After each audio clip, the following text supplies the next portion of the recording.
we will do a stop at 8:30, but if you'd like to stay on and ask him questions, you can. I also wanted to mention that in the spirit of Hanukkah and gift giving, our family has decided to raise a match challenge for all of you.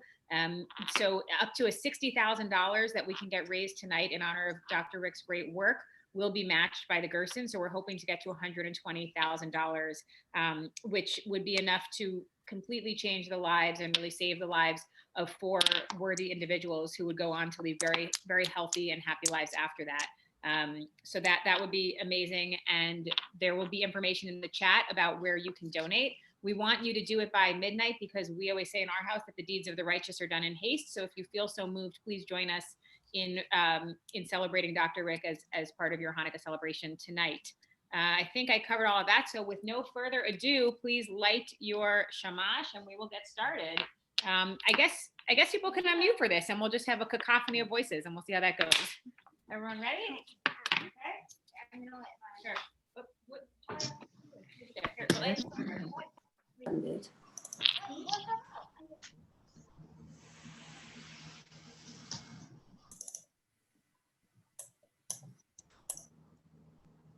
we go. 1, 2, 3.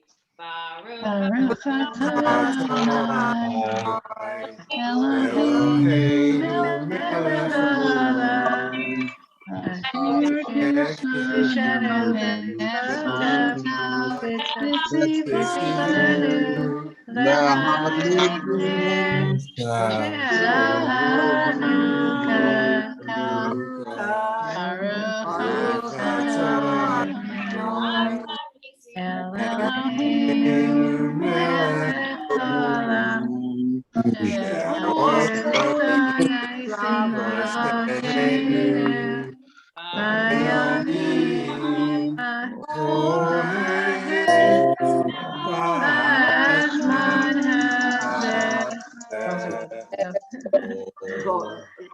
Shechianu? Yes.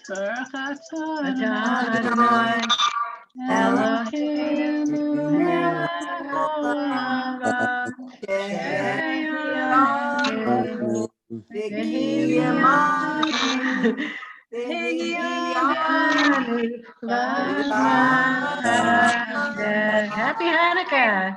Happy Hanukkah. Please mute yourself now. Okay, so please mute yourself now. moving the cursor, and you will pull up. See? There's a way to chat, but I have no idea where it is. Oh, down here, I guess. Okay. There we go. Okay. Now we're in business. So I want to give a formal introduction to Dr. Rick. I know we have a lot of friends here, but for those who haven't yet met him, we could spend the entire night singing his praises, but in brief, I can tell you this. Dr. Rick Hodes is the medical director of American Jewish Joint Distribution Committee, which we know as the Joint, in Addis Ababa, Ethiopia. He's fond of saying that he's treated 1% of Israel because he has taken care of many Israelis who've immigrated from Ethiopia. He's dedicated his life to helping the people of Ethiopia through his work with both Mother Teresa's mission and the JDC. Dr. Rick, you'll probably hear tonight, has adopted 5 children and has helped countless others and brought other orphans into his home over the years as he also gives them medical care. He's also a subject of the HBO documentary, Making the Crooked Straight, and a wonderful book that I highly recommend called This is a Soul, The Mission of Dr. Rick Hodes by Marilyn Berger. If you'd like to learn more about Dr. Rick, and if you have any questions, the best place to find him is on his website, which is rickhodes.org. So no doctor, just rickhodes.org. And without further ado, I'm going to turn it over to Dr. Rick. Thank you. First of all, I want to thank the Gerson kids for my wonderful Hanukkah hat that arrived by UPS just hours ago. So, and with this piece of art that I'm going to save because someday it's going to be worth millions of dollars, and I'm going to sell it to the Metropolitan Museum of Art. But for now, it will be hanging up in my bedroom. Thank you very much for that. Okay, so my name is Rick Hodes. I'm from Syosset in Long Island. We have a bunch of New Yorkers we recall. And I've been a doctor in Ethiopia for 33 years. So let me take you to Africa, and you see Ethiopia is this, I don't know, can you see my cursor? I don't know. Anyway, it's this country here. There it Yeah, is. we can see it. We are the largest landlocked country in the world. Population-wise, we're about the size of Utah times 4. We have 110 million people. 1/3 of the land and 2/3 of the population is the highlands. So it's 8,000 feet above sea level. Just hours ago, I was up all night trying to get a patient from Ghana to New York. But one of the last things I did before they left their homes was say, listen, you're 8,000 feet above sea level. It's 45 degrees cooler than it should be. Don't feel like you're going to Africa.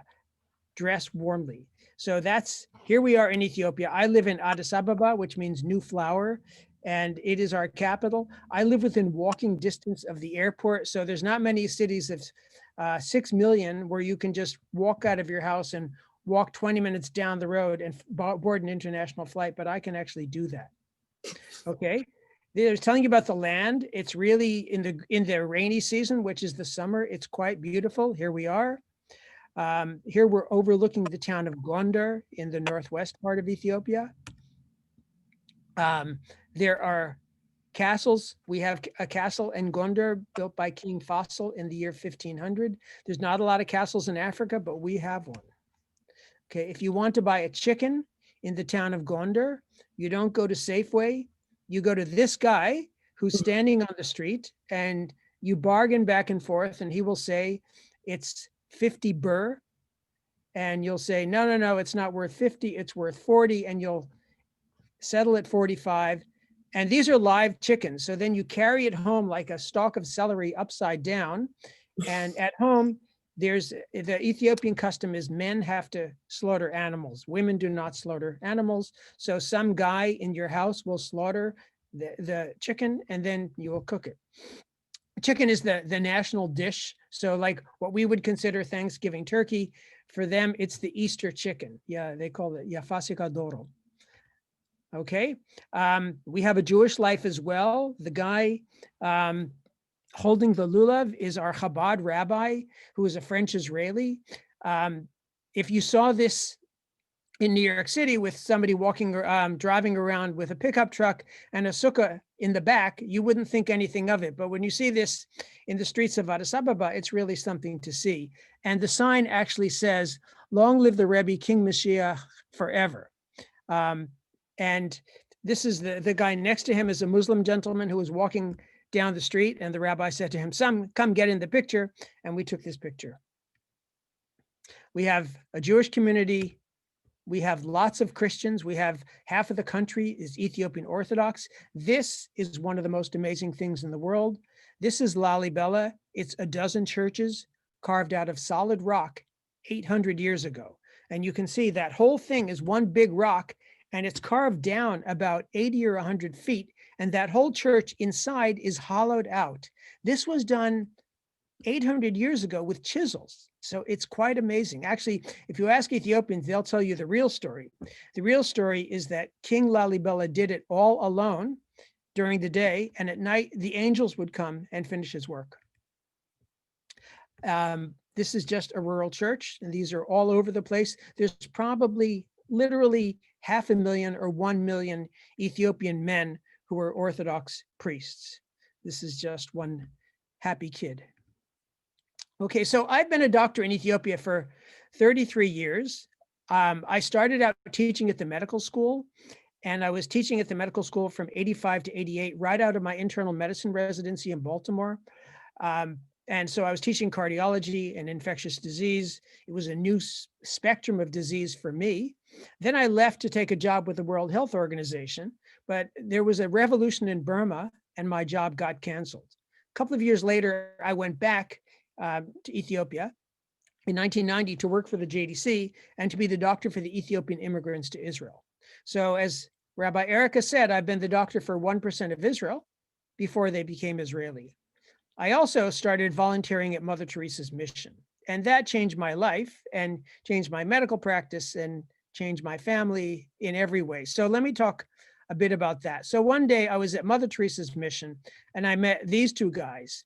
These are abandoned orphans with tuberculosis of the spine. Everybody knows TB is a lung disease. Of course it is, but it's also a spine disease. And it can degrade your spine and turn your spine not into an S, is what you see in scoliosis, but into a V. And so these guys had gotten TB of the spine. They're still growing. The one on the left has a 120-degree angle. The one on the right has a 95-degree angle. They're going to become paralyzed, guaranteed, unless I intervened and did something. So I took pictures, I took x-rays, I wrote letters to spine doctors. Most people said they shouldn't be touched at all. Like they just should not have surgery. It's too dangerous. I did find one place that was interested, but I needed to find a way of paying for it. Nobody would do surgery for free. So then I got this brilliant idea that I could adopt them, add them to my American health insurance, and get them surgery that way. Now, the problem is when you adopt an abandoned orphan who doesn't have any relatives, they become yours for life. So on one hand, I could get them surgery. On the other hand, I'd have to spend the rest of my life with them. And I didn't know whether I wanted this was permanence. So I said, well, hold off. I'm not going to rush into this. And I was walking around one day and I looked up at the sky and I said to the Almighty, what do you want me to do? Just like that. A few days later, it's as if he sent a fax to my brain. And I was walking along one day and like the message was clear. It wasn't written, but it was there. And the message was, I'm offering you a chance to help these boys. Don't say no. So I said, okay. So I ended up adopting them. And in Ethiopia, everything is difficult. I mean, it took me all day yesterday to buy 3 airplane tickets. So you can imagine what you have to go through to adopt 2 handicapped kids. But I adopted them. I added them to my health insurance and I brought them down to Texas Scottish Rite Hospital in Dallas. Here they are after their surgery. This is Dejeni ended up staying in Dallas for a lot of his education. Here he is graduating from Yavna Academy, the modern Orthodox high school in Dallas, Texas. He then did a gap year in Israel before he went to college in Boston to study electrical engineering. Semenyo, the one on the left, is now in pharmacy school in Atlanta. Another kid came along and he had a bad back and I ended up adopting him, adding him to my insurance and getting him surgery that way. Aetna loves me. So I needed to come up with a better solution, and I'll talk about the better solution in a minute. Because serial adoption is probably not the answer to spine deformity. This is a real picture. This is me and Dejeni balancing each other. If you ever want to try this with one of your kids, Mark, the person in my position has to weigh 15 or 20 pounds more than the other one, because the other way it didn't work balance-wise. So keep that in mind. So Dejeni is now running a travel agency and he has a YouTube channel and he's quite an entrepreneurial guy in Addis Ababa. I'm going to show you some of the patients that I take care of at Mother Teresa's mission. This is a boy named Ali Muhammad. Ali came to us with this tumor. This is a soft tissue tumor. It's very soft. It feels like breast or something like that.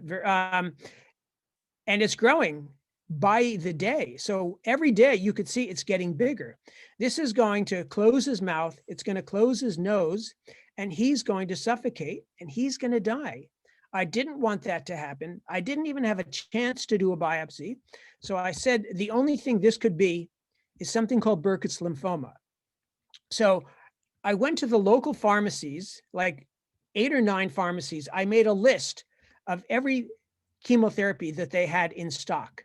I then called my friend David Coronis at University of Rochester and said, David, I need to design a chemotherapy for Burkitt's using these drugs. It's sort of like you're going to the grocery store and you're saying, here's the ingredients I have possible. Now I need to make a cake out of this. So I needed to come up with a chemotherapy that would work because the standard chemotherapy was unavailable.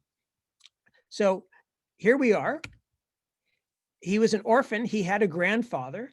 So if you have cancer in America, then you'll have Game Boys to play with. You'll have medical clowns to visit you.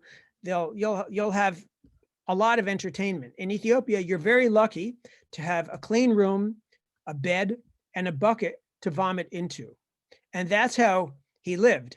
I canceled my vacation in order to do this properly. Here he is getting his chemotherapy. Every 3 weeks, I had to sit him up and give him an injection 1.5 inches into his spinal canal.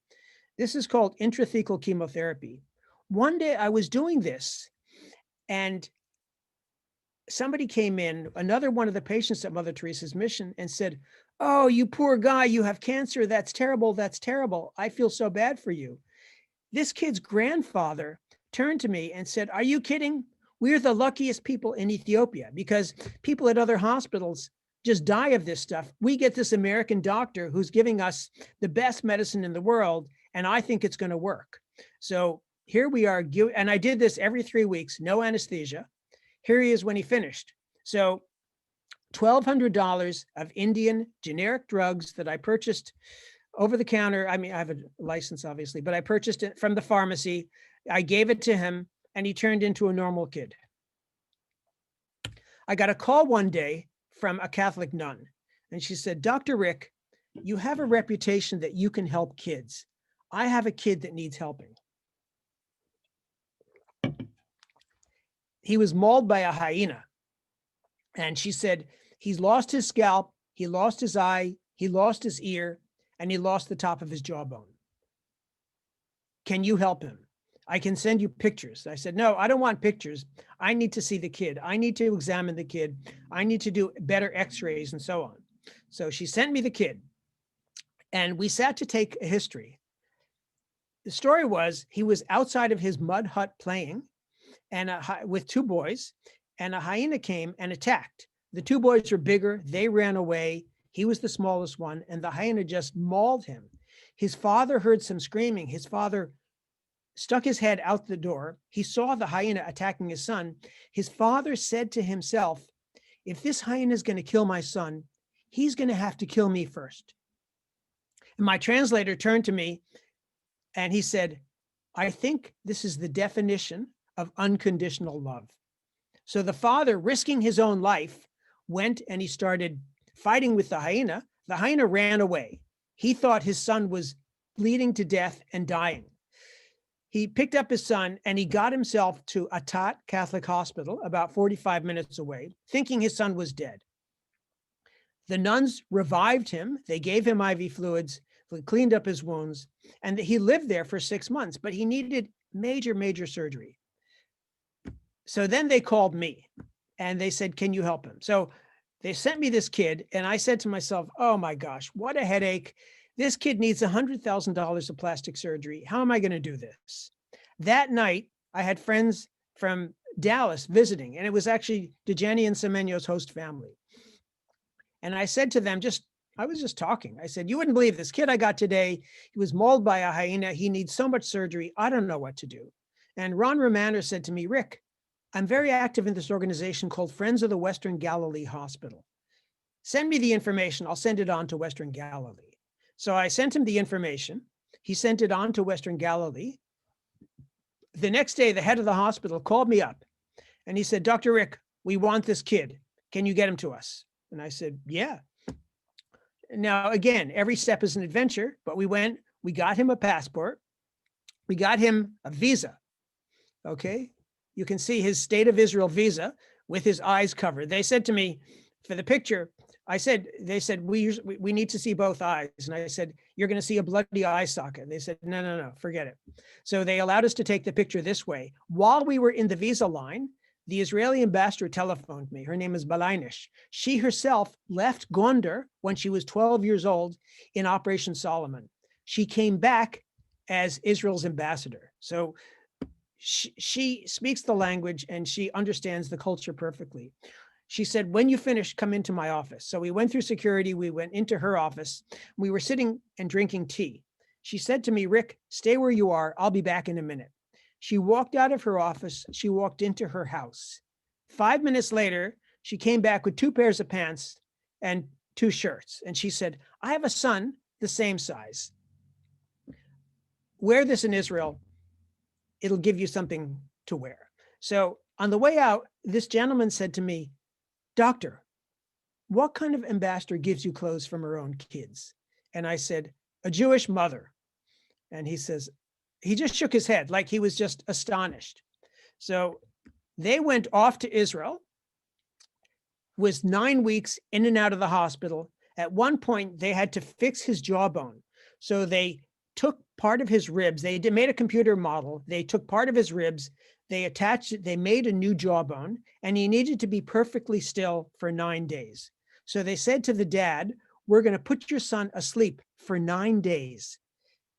The machine's going to breathe for him. We're going to feed him through his veins, and then we're going to wake him up." Now, the dad knows this is absolutely impossible. Just like if I said to any of you, "I'm going to send you to the moon tonight, you're going to be there for a week and you're going to come back and you're going to be fine." Like, you know, this is impossible. The dad stayed next to him. The only time he left is to go to the bathroom and to go to the mosque. Otherwise, he stayed in the hospital, in the ICU with him.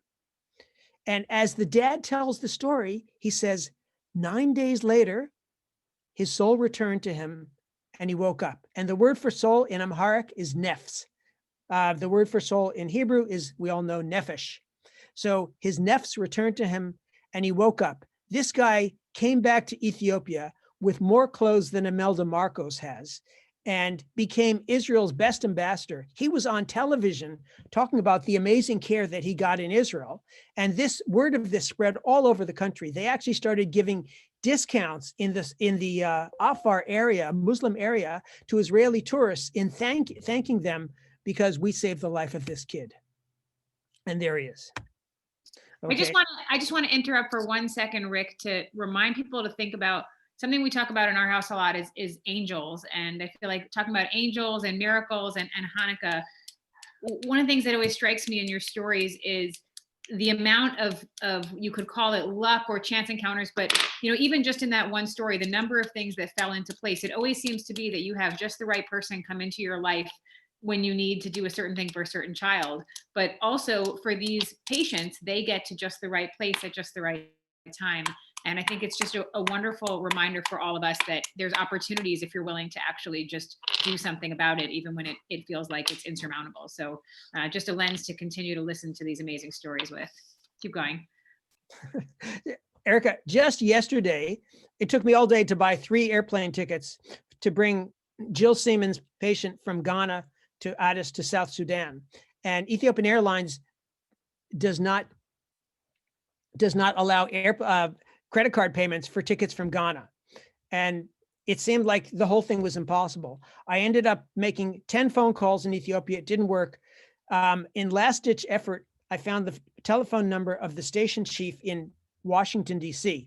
I called him up. He said, "I'll have somebody else call you." The guy called me up from the Ethiopian Airlines in New Jersey. And I explained, "I'm the only spine doctor in Ethiopia. I have a patient who needs to go back out of Ghana." He said, "I know you.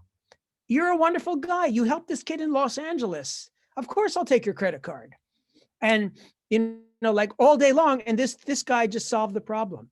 So you just, I don't know. Okay. So let me tell you about Murdia. Murdia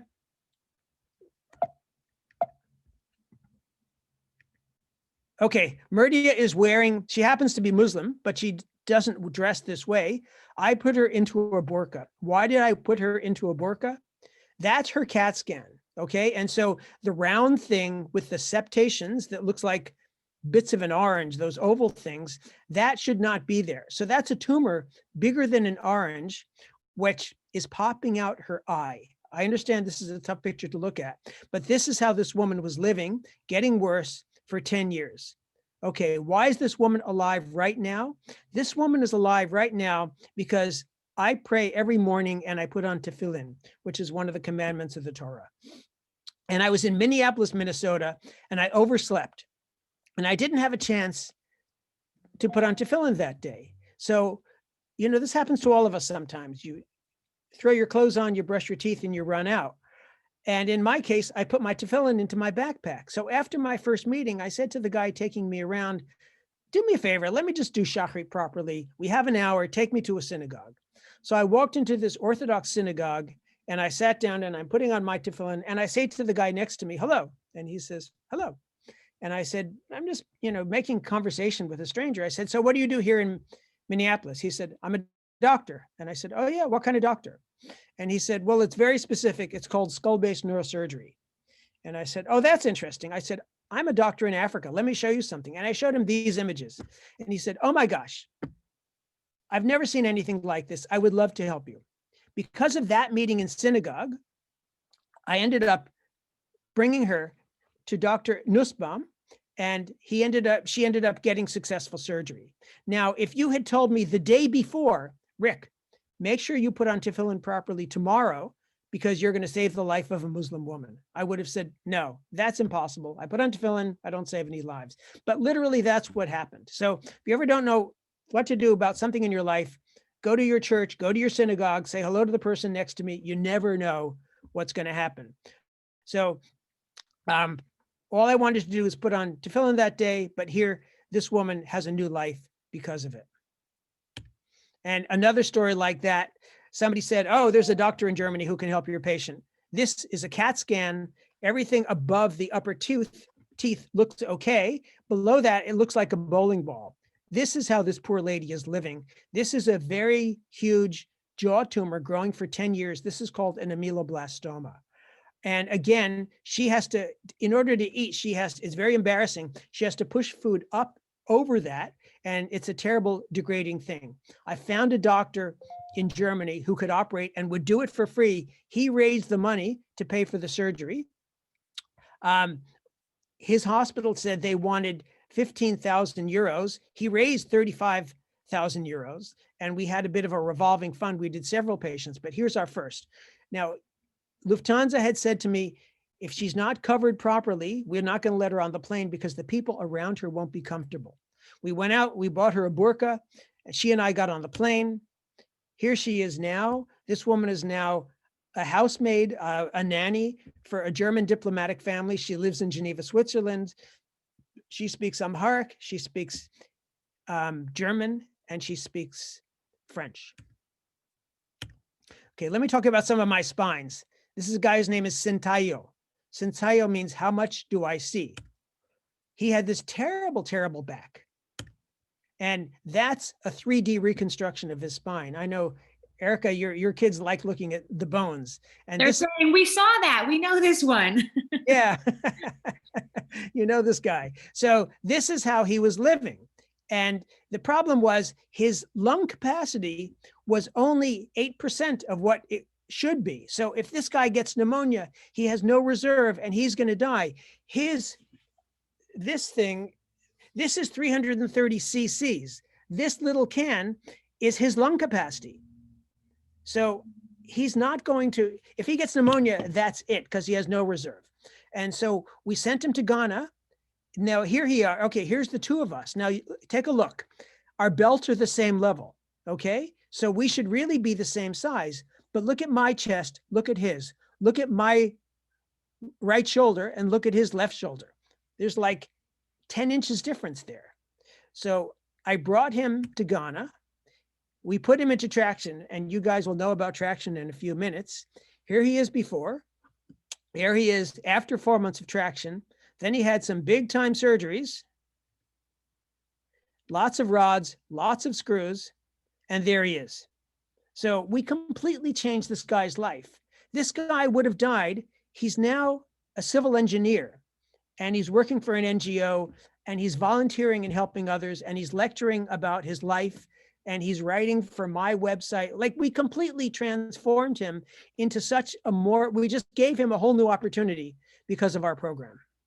And Rick, can you comment on, when they have this kind of problem, is there any other medical complication, or they go on to live a relatively healthy life? Does that one surgery or that set of surgery and all the procedures along with it create in the best case scenario, which is usually, but not always the case, one surgery will do it. Sometimes they need many surgeries, and sometimes things go wrong and rods break, and then you have to send them back to Ghana. And we always deal with that as well, because we've done over 1,000 surgeries. But he has done perfectly well. He had 2 or 3 surgeries initially, and ever since then, he's been fine. Now look at our belts and look at our shoulders. You see how much I've shrunk? Okay. let me tell you something about, oh, okay. Let me tell you about Biros. These two guys walked into my office, and the guy on the right is a typical Ethiopian Orthodox priest. Anyone on the streets in Ethiopia would know this guy is a priest. And if you just happen to run into him on, in the grocery store, you would just say to him, hello, Father, because just the way we would know somebody's wearing a collar, we would say, hello, Father. So he's the older brother. Biros next to him is the younger brother. These guys walked into my office and they said, my brother has a problem. Can you help him? So my assistant was busy. So I was doing the intake and I was writing down the name and, the phone number and the contact information and where they lived. And I looked down at their feet and I saw that their shoes were all beaten up. And I said, gee, your shoes are in bad shape. And they said, yeah, we walked here. And I said, you walked from the bus station? That's 8 miles. They said, no, we didn't walk from the bus station. We walked from Gojam. I said, Gojam is 250 miles. They said, yes, we walked 250 miles. And I said, why did you walk 250 miles? He said, we didn't have $20 for bus fare. And we heard that you're the only doctor in the country to help my brother.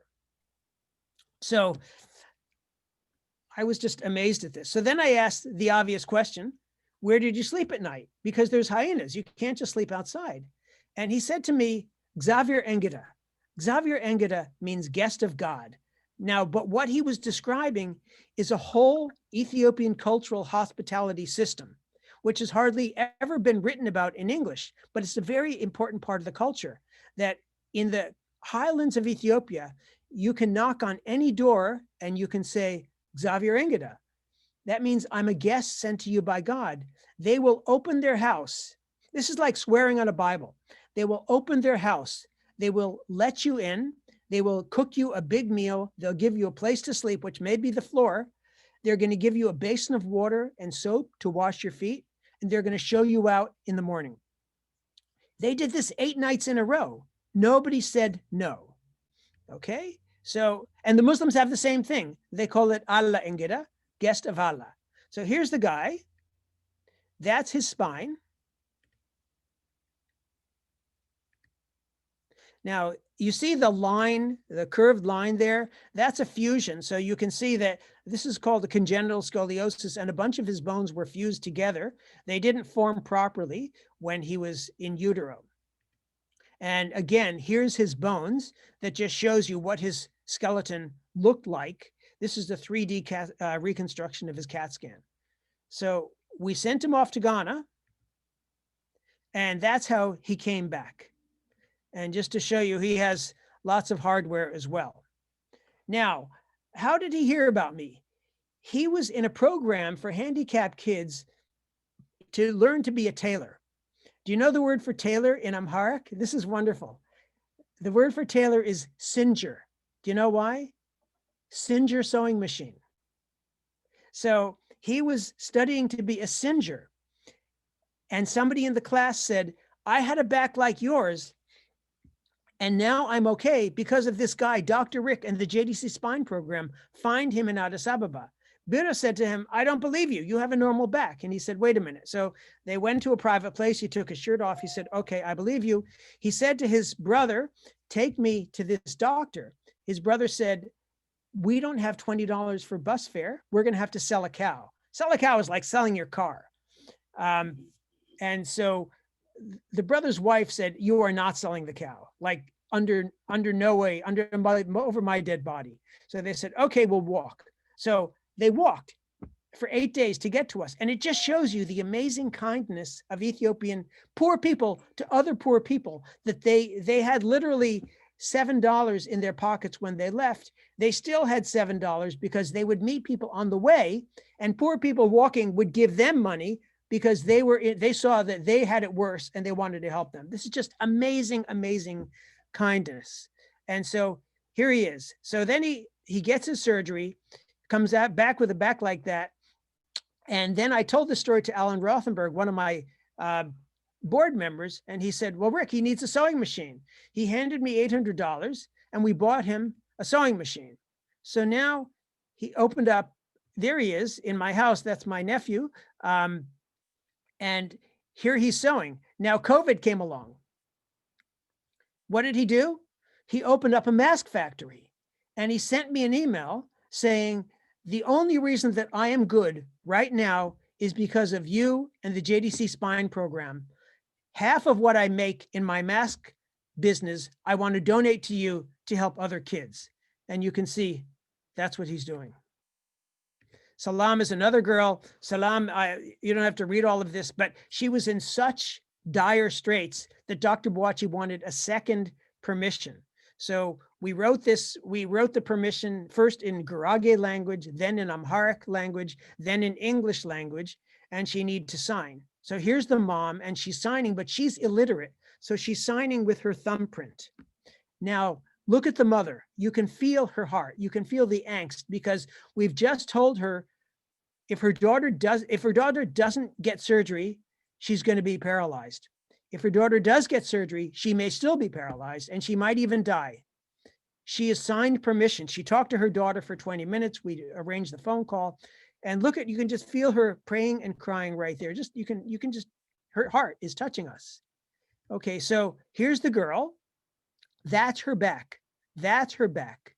That's her back. Isn't that amazing? So she was a bit paralyzed after surgery. She survived very well. Here she is now. She came out. She's beautiful. She's functional.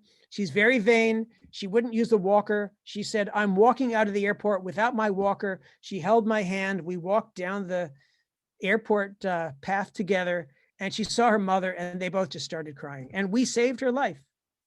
Okay, so how do we do this? This is an amazing thing, and this was invented in Dallas. This is called ambulatory traction. So we take this halo, we drill 4 holes into the skull, just against the skull very tightly, and we put the halo, and then we have this triangle pulling up. Okay, so this is actually a world's record picture. We are the only people in the world doing it to this extent.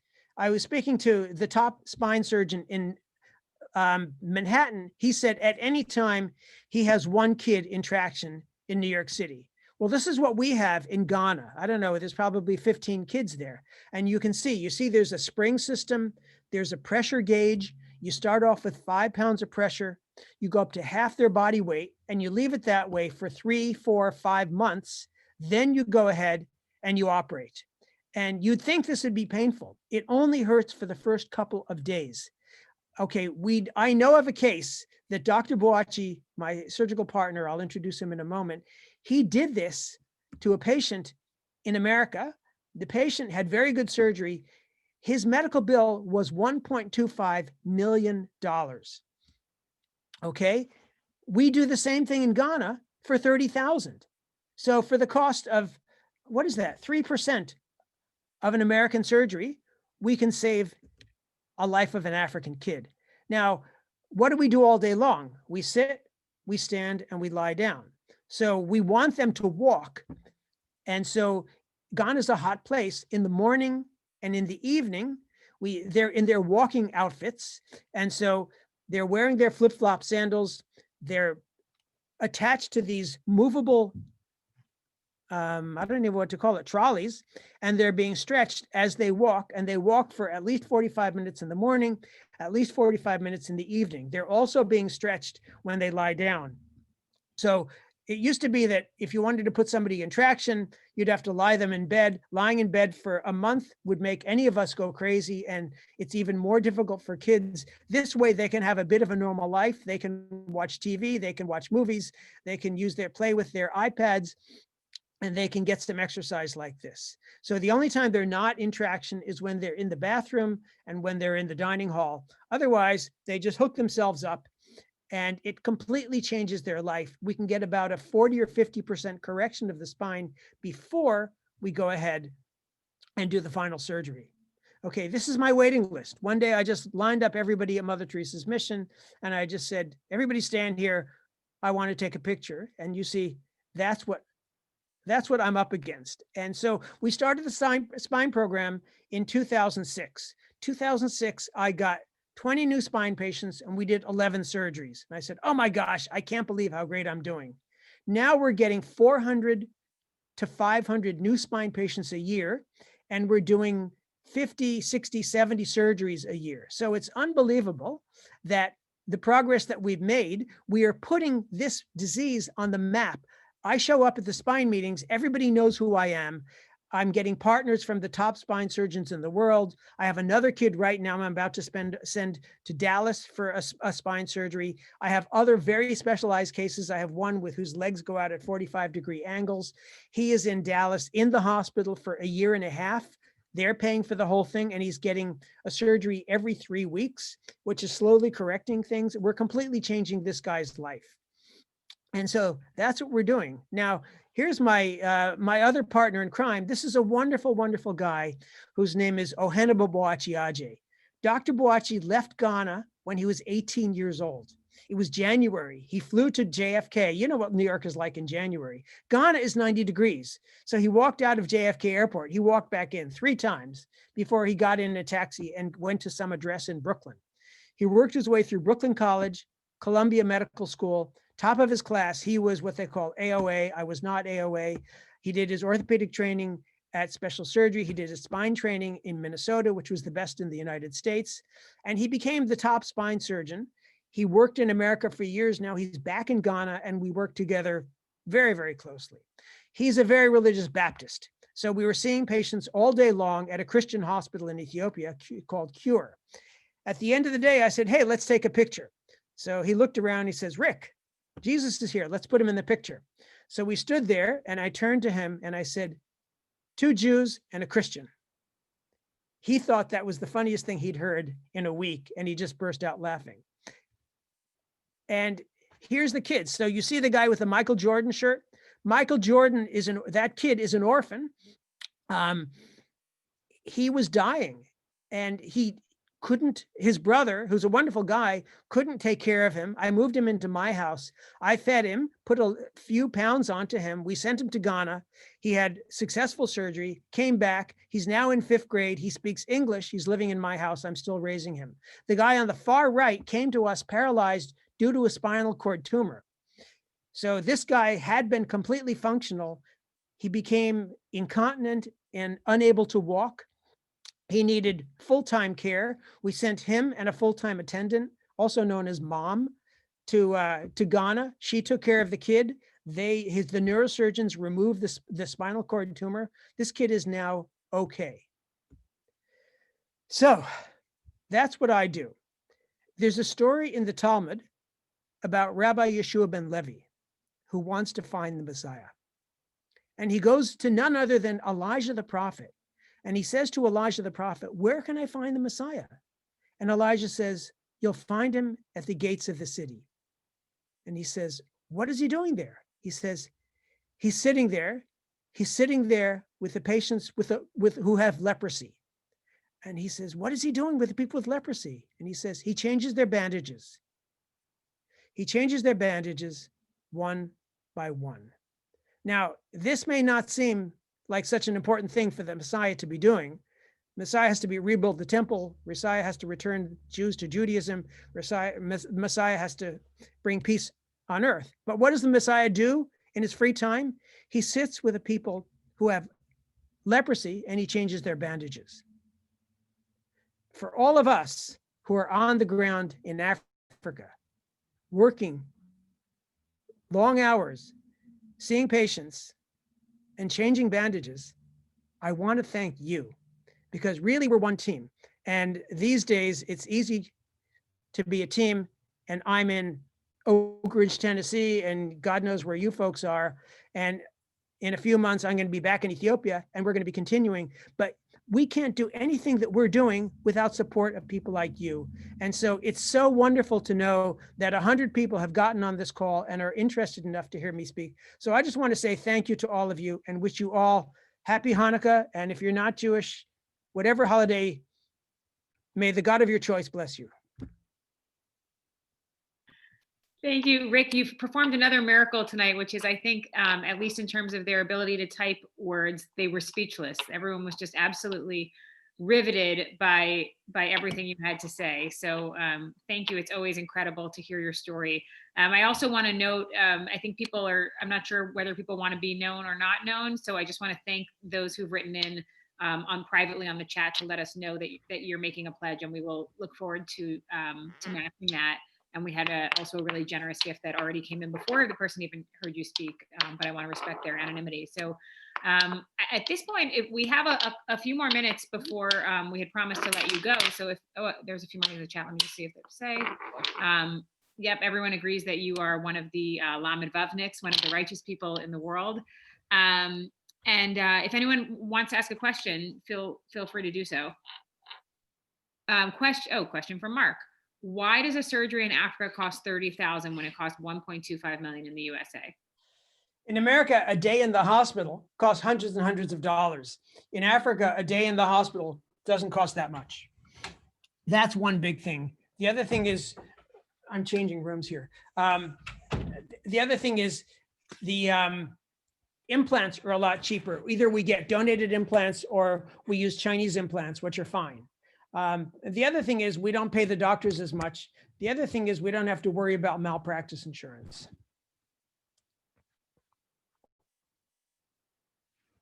Sorry, several people are sending me private chats saying, how can I contribute? So thank you to all of you who are doing that. And I will, you know what, Daniel, can you put it again into the chat? That the simplest way is we've made a spot on African Mission Healthcare's page. That's a special campaign for Rick. So this way we can keep track and make sure that they come after us to match all of your pledges.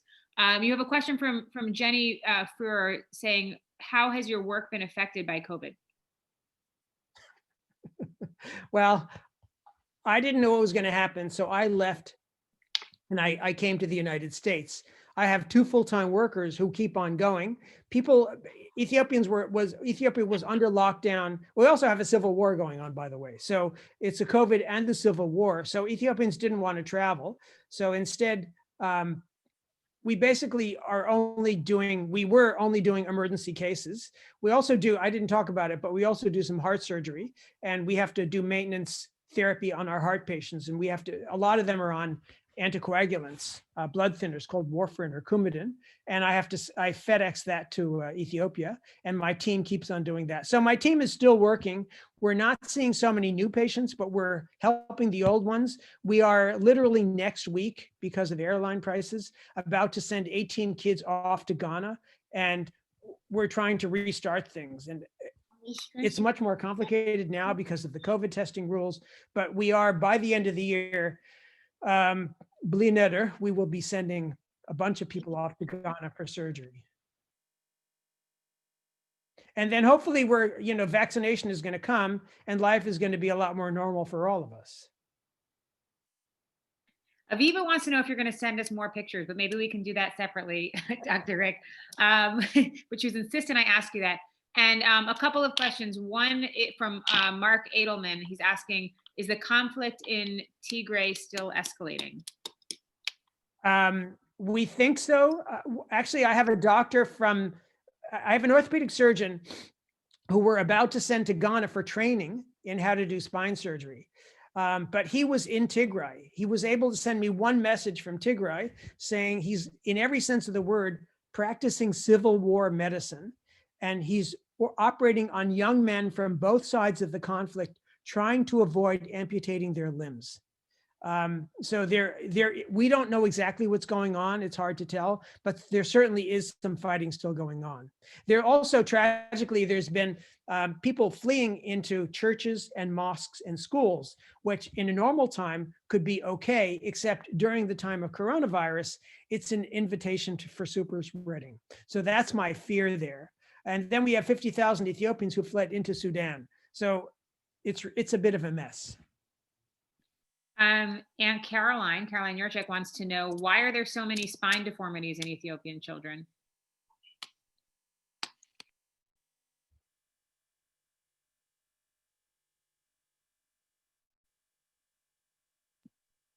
Did you catch that, Rick? Okay, that's a good question. So in America, 3% of Americans have spine deformities, and it's usually because of scoliosis in teenage girls. But we also have old polio. 5% of my patients have something called neurofibromatosis. And then we also have, what's that? Go ahead. Can you guys hear me? Yeah. Hello? Rick, we can hear you fine.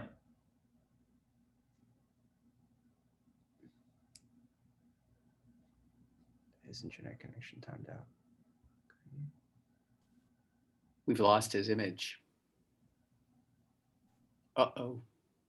I just told him that we hear him fine, but it looks like he might need to be rebooting for a minute. I heard him say his connection. But if anyone needs to go, of course, we understand that anyone who wants to stick around is welcome to. And again, we're getting a lot of wonderful communications. I'll respond to all of you, and thank you so much for your generosity. And those of you who are proud family of Rick, we also want to salute you. And those of you who've been longtime supporters. I know he has a lot of old friends here, and it's wonderful to see you. I'd like to, Rob, can you wave? I want to know who Rick's brother is. Hello. Hey, Rob. And my mom says hi also. Here, there's me. There's my mom. So we're here supporting Rick. We love him. You know, I'm sorry. I'm on my cell phone also. That's why there's echo. But you know, it's so nice to have someone who gives of himself so much, and he literally takes money out of his own pocket to help people. You know, and that's such a rarity nowadays. So yes, me and my mom will be contributing money. Thanks, Rob. By the way, hello to all the people, all the family members we see on here, like Hannah and Honey and Susan Bennett and Joseph, etc. Yeah, hi. Yeah, I'm speaking Thanks. quietly. Thanks, Rob. Daniel, do we have him back? Oh, Gary, Mark is telling me that I should call on you. Gary Siegel, would you address everyone for a minute? Well, sure, I would love to. What can I say? I mean, I'm just, Rick, again, he's like family, like a brother, changed my life when I met him 13 years ago. And I've never met, he's a unique person, a holy guy that,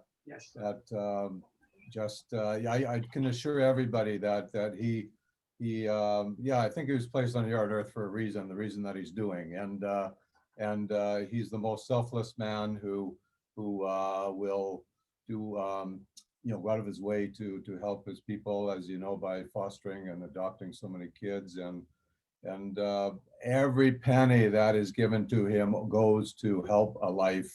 I can assure you that. He does go into his own pocket when there's not enough money around. And so you know that by giving to Rick, you are directly going to save a life, change a life.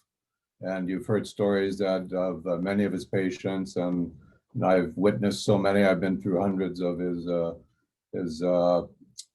patient exams, and I tell you, doctors in the Western world could learn a lot from his approach. He's kind of the lost art of listening to a patient, and not just relying on technology, but actually listening and feeling and understanding what the person is all about and what they need. And so that's all I can say. He's a wonderful man, and I'm blessed to know him. And anyone who crosses paths with him is blessed to meet him and have him in his life. So he deserves a special place for donations. We all have things to donate to, and people and causes that all are important. But I can tell you this: the ones that find their way to Rick is their last hope. So if you can reach a little deeper into the pocket to try to help tonight and introduce friends to this cause, you are doing a mitzvah, and that's what we should do. Oh, and please put it on social media also. Yeah, a lot of people, thank you so much. I couldn't have said any of that better. It looks like Dr. Rick isn't going to be able to log back in. We all know how that goes, but I think he spoke beautifully. And again, the best way to stay in touch with Dr. Rick, if you have any follow-up questions for him, or if you Can you hear me? Oh, he's back. You come back. Okay. Okay. I just need to say something, because Gary Siegel changed my life as well, because what Gary did was Gary was visiting Ethiopia. He took a bunch of people who are close to me to the Sheraton Hotel one time. And he said, how come this guy hasn't had surgery? And I said, oh, Tesfaye, he's too difficult. They hadn't finished the hospital yet in Focus. So I said, he's too difficult to be done. I don't know what we can do about him. Gary worked tirelessly for a couple of years, and he got permission and funded Tesfaye's surgery at Vancouver General Hospital. Tesfaye flew over. He lived with Gary and his wife, his wonderful wife, for 6 months. They fed him. Nancy deserves a gold medal for that. It's in her blood, by the way. And they did a wonderful thing. I always say when I talk about Gary doesn't just write checks. And I say, and I love people who write checks, but Gary just opened up his heart. He opened up his health, his house, and he changed his life. Then he did 2 major fundraisers for me and raised a huge amount of money. So Gary is a major, not only supporter, but dear friend as well. So Gary, my brother, thank you. I love you, man. Thank you. Thanks so much, Rick. I was just telling people that if they want to stay in touch with you, the best place to find all the latest, including you have I heard a podcast that's going to be coming out soon. All of that will eventually be showing up on rickhodes.org. And then from there, you can also find his other social media profiles. Daniel, several people have asked for a recording of this. So can you just let us know how they could get that? Yeah, we'll have it available, and we'll send it out in our follow-up email, so that everyone can have it. And a number of people have said they want to share it, and that's certainly to be encouraged. So thank you. Okay, great. So I'm gonna end this, but again, if someone wants to stay on and has something to say, what's that? No, the patient can't speak now.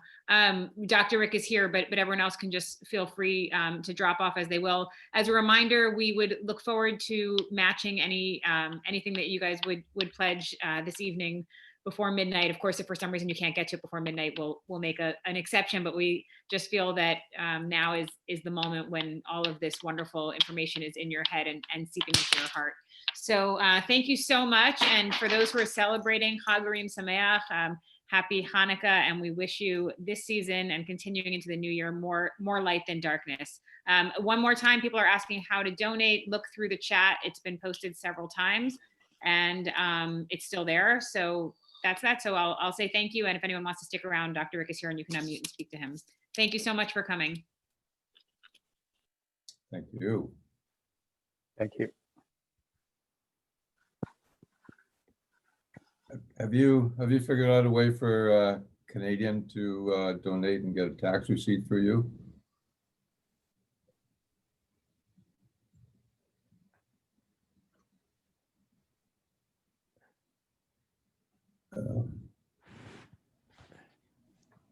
That's a great question. I'm going to put my email address in the chat, and if you want to follow up with me there, we can find out more from the charity specifically.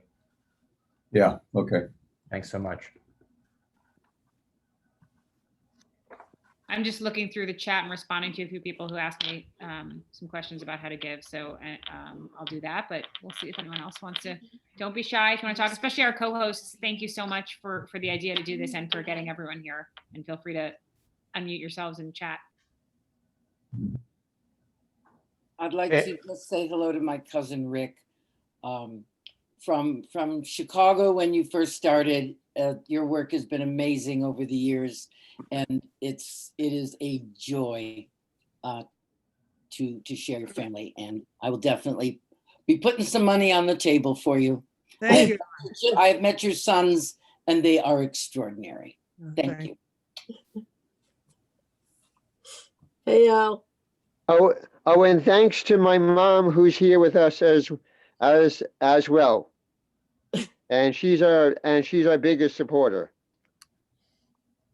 Yosef, do you want to say something? Yeah. Hi, Mom, Rob, Dan, Marla, everybody. I am probably one of the first patients of heart patient of Dr. Rick back in 1985. So I'm Joseph. I live in Texas. I've been here ever since. Rick is my family. Mom and Rob and Don, they're all part of my family. I've been successfully living life. I'm an engineer. I'm always in constant in touch with Rick. Rick, thank you for all that you do. And I wish I could put my time and my life right next to you and support you, but I'm there all along, wherever you go. I've learned a lot of things from Rick. He pressed me to the butt, to the cliff sometimes with his style, and I'm very thankful that I'm still alive. I met Rick back in 1985 with a congenital heart defect. I came to Baltimore, where Rick used to live at the time. Got my surgery done in Deborah Heart and Lung Center in New Jersey. Then I moved to California, went to school. Here I am. I just want to say thank you to Rick. Thanks. So Yosef is now an electrical engineer designing microchips for the iPhone, working for an Israeli company.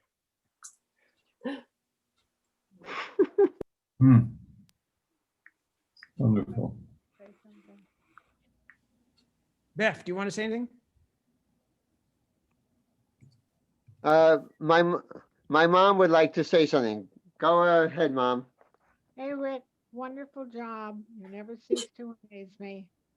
And just want you to know how much I love you and how proud I am of you. Oh, thank you.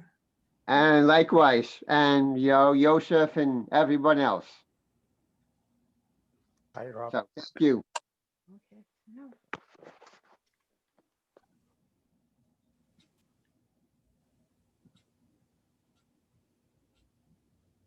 Mark has a question for your mom. Where did she go? I was doing something else. He wants to know what was it like raising Rick? Was it obvious that he was special from the beginning?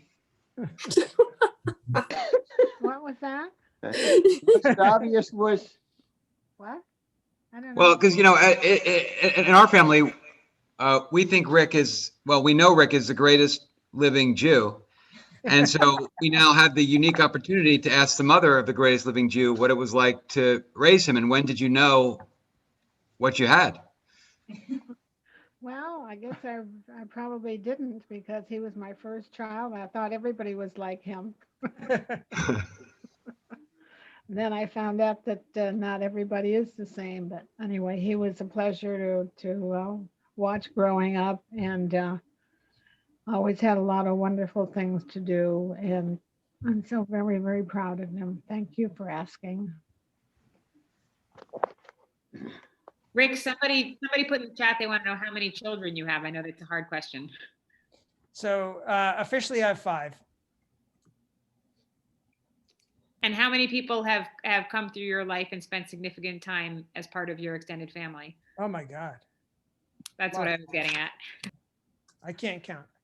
I mean, there's one guy who literally is running heart-lung machine. This is a guy who was dying at Mother Teresa's mission. And he's now, I sent him to America for heart surgery. He ended up, after 2 surgeries, staying in America. He now literally runs heart-lung machines during open heart surgery at Emory University. And he said to me, I lived in your house for 3 years. You may not remember it, but he grew up in the house for 3 years between his surgeries and so on. But now, he's doing fine. In fact, Rick, he was a guest at Bring Back Hope 2017. Right. The main speaker, featured guest. Yeah. Right, with his sleepy son. Remember that? Yeah.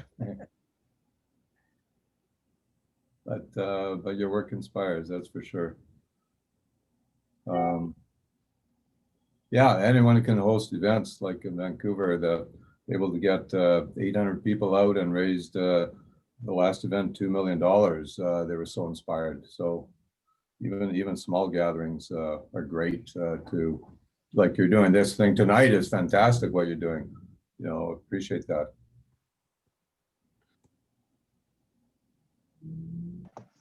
I have to run to another Zoom, but I went to high school with Rick, and Rick, you are just such an amazing, wonderful human being. And I sent you a nice big donation for Hanukkah in honor of my children and my grandchild. So thank you for all the work you do. And now I have to go meet my son and his girlfriend at another Zoom, but hugs on me, everybody from California. I love you. You are really incredible. I am in awe.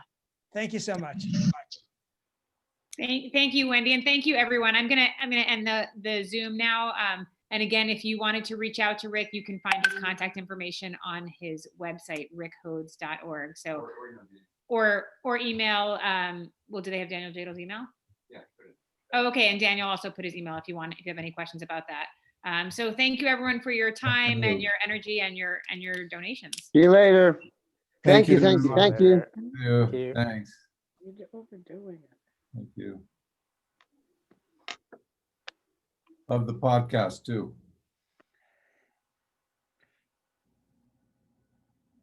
That's great to hear. Thanks, Gary. Rick, thank you so much. I'll talk to you soon. Thank you. I thought it went well, don't you think? Yeah, very much so.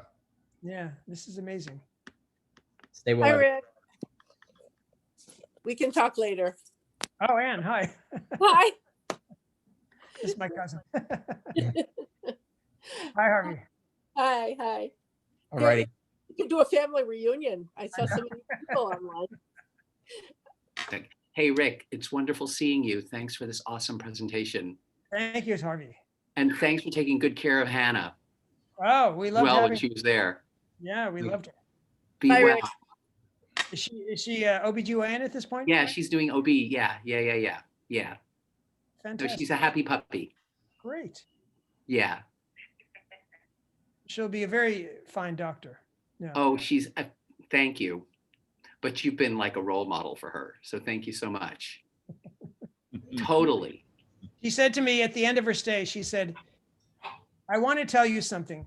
You are so positive with the women and you're so encouraging of them to get educated and do anything they want.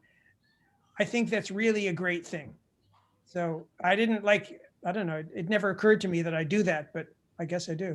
Yeah. No, you did, because I would just continue to talk to Rick. I remember when my friend Ellen Tausig, who's involved with the Ethiopian Girls School, the high school that she helped establish, and Hannah went out there to do some work with some of the kids there. And so that was an impressive chance also with this women's education thing. Uh-huh. So thank you. Oh, thank you, Harvey. Okay, be well. Bye. So Hannah spent the summer out there.